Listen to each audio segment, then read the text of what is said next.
నమస్కారం. మన డీజీ ఆరోగ్య సంపద ఛానల్కి స్వాగతం.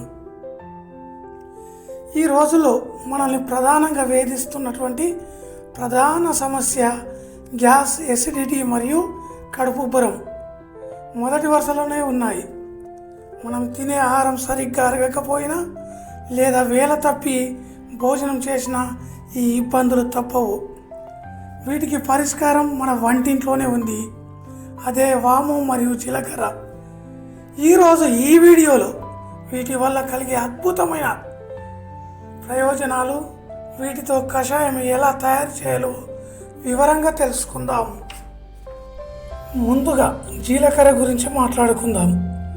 జీలకర్ర కేవలం రుచి కోసమే కాదు, ఇందులో ఎన్నో పోషకాలు ఉన్నాయి. వీటిలో ఐరన్ అధికంగా ఉంటుంది. ఇది రక్తహీనతను తగ్గిస్తుంది. అలాగే విటమిన్ ఏ, సి మరియు పొటాషియం ఉండడం వల్ల ఇది మన రోగ నిరోధక శక్తిని పెంచుతుంది. జీలకర్ర శరీరంలోని విషతుల్యాలను బయటకు పంపి బాడీని డిటాక్స్ చేస్తుంది. జీర్ణక్రియను మెరుగుపరచడంలో దీనికి మించినది లేదు. ఇక వాము విషయానికి వస్తే దీన్ని ఔషధాల గని అని పిలుస్తారు. వాములో ఉండే థైమాల్ అనే ఎసెన్షియల్ ఆయిల్ కడుపులో గ్యాస్ను చిటికలో మాయం చేస్తుంది. పాతకాలంలో మన అమ్మమ్మలు, తాతయ్యలు కడుపు నొప్పి వస్తే వెంటనే వాము ఇచ్చేవారు. గుర్తుందా? ఇక్కడ ఒక పాత సామెతను గుర్తు చేసుకుందాం. కడుపు నొప్పి ఉన్నవారే వాము లేదా ఓమ బుక్కాలి అంటారు. గుర్తుందా? గుర్తు ఉంటే కామెంట్ సెక్షన్లో గుర్తుంది అని కామెంట్ పెట్టండి. వాములో ఫైబర్ లేదా పీచు పదార్థం ఎక్కువగా ఉండడం వల్ల మలబద్ధక సమస్య కూడా తగ్గుతుంది. ఎముకల బలానికి కావలసిన కాల్షియం కూడా పుష్కలంగా ఉంటుంది. ఇప్పుడు ఈ రెండింటిలో కషాయం ఎలా తయారు చేయాలో చూద్దాం.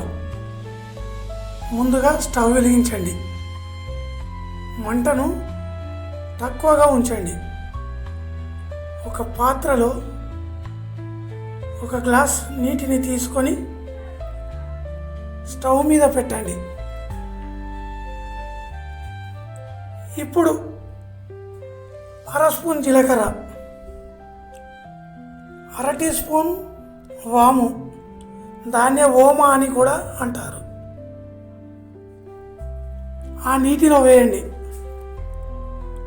సన్నని మంటపై 5 నిమిషాలు మరగనివ్వండి.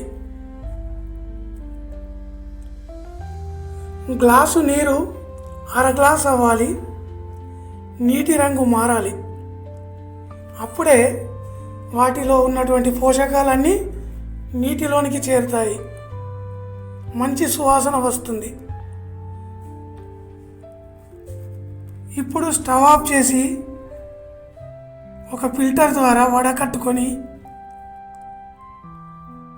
ఆ నీరు గోరువెచ్చగా అయిన తర్వాత తాగండి. మంచి ఫలితం చూస్తారు. ఈ నీటిని ఉదయం పరిగడుపున లేదా రాత్రి పడుకునే ముందు తాగాలి.